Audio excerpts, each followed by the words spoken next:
Hi, friends. It's Miss Heather with Reflecting Inward Life Coaching. And today I wanted to bring to you probably one of the most important techniques that you can learn in your life. And the reason is, I don't know if you have noticed, but I have definitely have noticed that as time has gone on, there is more and more social strife in the world. There is a desperate need for emotional intelligence. And if you are not familiar with that term, basically what it is being so aware of your own emotions that you can control them and you can respond and behave in appropriate ways no matter the circumstances. This is a technique that's really, really necessary. And as a matter of fact, I have noticed that a lot of um, public figures and political leaders, this is the number one thing they're looking for when they hire people to work with. And a lot of employers, they're looking for emotional intelligence, the ability to know yourself, your emotions, your beliefs so well that when you have an experience, you can adjust to that experience without going off of the rails. And we see this in the world all around us. We see a lack of it all around us. And it's not, I want to make sure it's clear, it's not your fault if you see yourself behaving in ways that are damaging to your relationships, to your work environment, your personal life. I want you to know that you're not a bad person, that the other people that exhibit bad behavior and even hurt us, they're not necessarily bad people. They are just doing what they've been trained to do to survive in that experience or that circumstance. So let's take a look at um, the importance and how to reshape our thoughts and behaviors by challenging the lies, challenging the beliefs that are hiding in our unconscious that have been trained into us. So let's talk about belief creation. What happens is we have an experience, and this may not be a personal experience. We may be just watching television, we may be watching a movie, and that the opportunity, that observation and that experience teaches us things. Even the smallest infant child is watching their environment at all times. And this is where a lot of learning for unconscious beliefs comes in, is before a child is able to verbalize, ask questions, um, they are just observing their environment. They're just watching and seeing what happens. Is what happens good? Is it bad? What box do I need to fit this into so that I can respond in appropriate ways in the future? It's just observation, right? So we have an experience, we observe something, even if we're not directly involved with it, and that creates a belief. That belief fits into a box: good, bad, right, wrong, evil, righteous, whatever label it has, it creates a belief. And that belief is attached to a feeling. So it may be happiness, sadness, inadequacy, any of these potential beliefs, maybe even something like shame or being ashamed. And then that leads to a behavior.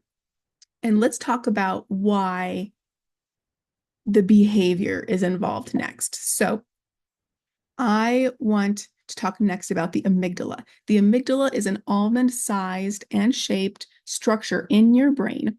Every animal species has it. Every animal species. And the reason why is its job is to keep you alive when you are being physically threatened, when your life is being threatened. So when it senses something from the environment, like in days past and even today, but in days past, if you get bitten by a snake, you're going to die. So when you see a snake, the amygdala automatically has been trained for thousands of years. This is dangerous. It kills people. So it has an automatic response to either run, to fight, or to freeze to save your life. Okay. So its entire job is to keep you alive. So what happens is that unfortunately, your amygdala has been retrained to not necessarily fight, flight, or freeze, excuse me, when your life is in danger, but when you feel emotionally threatened, socially threatened. Okay. Again, we can see this in the world all around us all the time.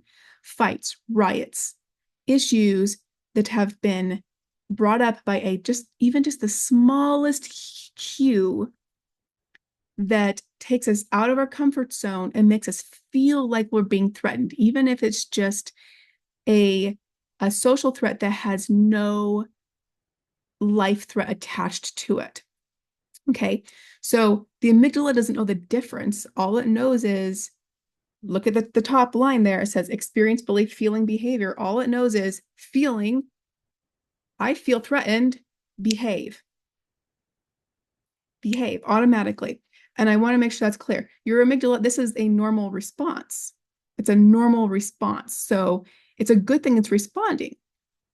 However, when it causes problems in our lives and in society and interactions, especially interactions between people who have different belief systems, the more tightly clenching they are to that belief system, the more easily their amygdala is going to go off when they're emotionally threatened. And it's automatic. So that's why we have to be more and more aware of our belief systems, where the beliefs come from, and whether or not we actually need to be feeling this and behaving this way. Okay. So now in our social interaction, all we have is feeling behavior. There's no perceived control because the amygdala's job is to automatically respond. Okay. If you've never heard of Pavlov and his salivating dogs, I would Google that and just read through the experiment, because what's absolutely crazy is this is done with a dog, but we do it every single day because we have been trained just like the dog. But we've been trained just by observing our world and our brain determining whether or not we're threatened. Okay. So the next step is to reshape our thoughts. And we do that with the most effective, the currently most effective technique, which is cognitive behavioral therapy. Okay. So this is where we have to become aware of what's happening. And we become aware what's happening and we stop it. We change that by going backwards. So because this automatic response of the amygdala is unconscious, sometimes we behave before we realize it. And then we go, oh no, I really wish I hadn't done that. Oh my gosh, it just made things so much worse. And now they're going off on me and it's going to become worse. So literally taking the time to say, after an experience, perhaps, because at the very beginning, if you've never done this, you won't be able to process it quick enough. You might have to look back on an experience that occurred yesterday or last week. And you may have to look back at the behavior and say, okay, this is how I behaved. And I behaved this way because the feeling I was having at the time, pardon me, I don't know why my voice is going, but the feeling I was having at the time was, and it could be fear. And I felt afraid. There's something more there. What more is there? Was it just afraid? Well, I was feeling defensive. I was feeling inadequate, like I needed to explain myself, like I needed to somehow have them see my side and understand. And why? Why did I have to make them feel that way? Well, because I didn't feel good enough. And in order to be accepted by them, I really felt like if they understood me and they accepted my reasons, then I would be acceptable again, because the belief I have underneath it all is that I'm not good enough. Okay. So if you have an underlying belief somewhere from your childhood, it likely is from your childhood very early. That's why it's unconscious. It's so far down, so deep down. Um, then you have this belief that you're not good enough. Well, then you got to prove yourself and you got to be able to get back into good standing with this person. They got to, oh, yeah, I understand your perspective. I now accept what you were doing. I should not have caused this big deal. And what does that do? That takes me back to my comfort zone. I no longer need to fight to survive because I'm in my comfort zone. I'm no longer be threatened. Okay. So I look at my behavior. I look at the feelings attached to that behavior before it happened, right before it happened. And then I start looking at the beliefs that could be leading to those feelings. And then you think about where those beliefs maybe came from. And that's where you get into healing the child within. There's a whole other video on healing the child within, which I would recommend if you haven't done so yet, because it really helps you find where the core, the root of the belief system came from that leads to all of these behaviors. Okay. And then when you get to that belief, and for me, with my childhood experience, it was the core, you're not good enough. Then you can challenge it. Then you say, wait a minute. Am I really not good enough? Do I really deserve rejection from people? Do I really deserve to be treated this way? Do I really deserve to constantly be afraid that I'm going to be unacceptable? Do I need to continue to believe this, to feel this, to behave this way?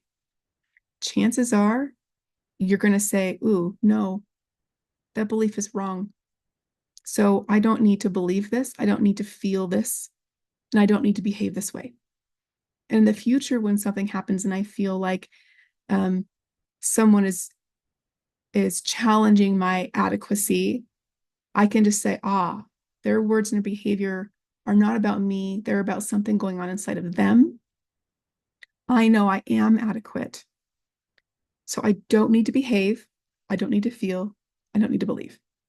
Can I see how it goes back and forth? They're all connected there. So I hope this has been beneficial to you. I wanted to share one quick story also because, well, I think stories help us to understand our own situations in life a little bit better and pick out when these experiences are happening. So I wanted to share with you a story a young lady shared with me recently. She was standing in line at a theme park ride, and she was with one other friend. And there was a young man and a young woman standing in front of them. And she and her friend were talking.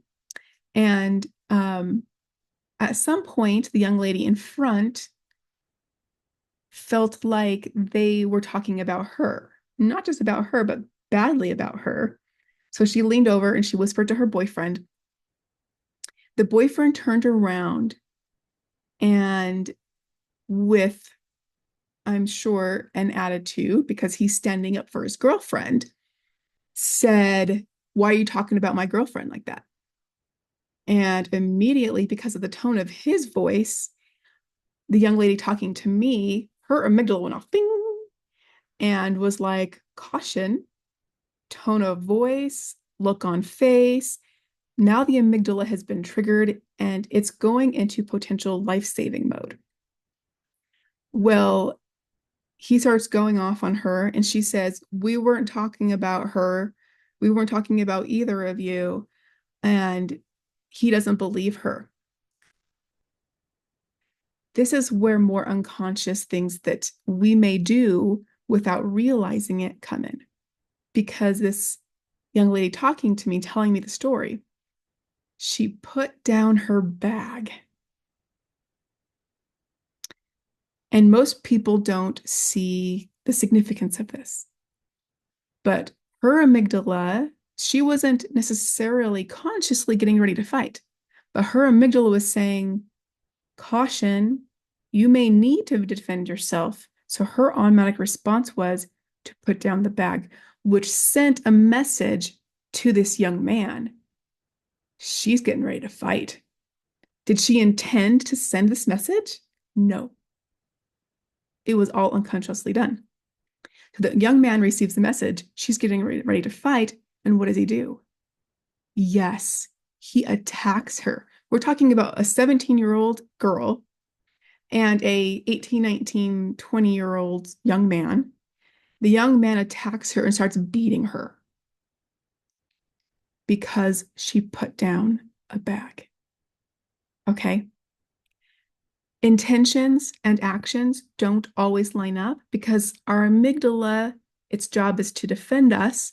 Sometimes it takes over in order to strive to survive, to come back and remain into a homeostasis state, a comfort zone, I'm safe state. And so even though your experiences may not be this severe, maybe it gives you an opportunity to pause and to think about your experiences and say, ooh, when has there been a problem or a challenge in my interactions with people that I've always said, this isn't my fault. I didn't do anything. It's their fault. I was the victim. They were preying upon me. I'm not trying to say that you weren't a victim in that particular case, that you didn't do anything, that you did do something wrong. I'm not saying you did do something wrong, but take an opportunity to pause and think about maybe the unconscious signals you're sending because your amygdala is challenged in that situation. Your amygdala is feeling threatened. And then work backwards. Behavior, feeling, belief. Challenge that belief. Okay? If you have questions, please reach out. Feel free to message me. Feel free to email me. Feel free to schedule an appointment if you would like to talk more about this or work through a particular situation. I'm here for you, and I hope you have an absolutely wonderful day. Thanks so much.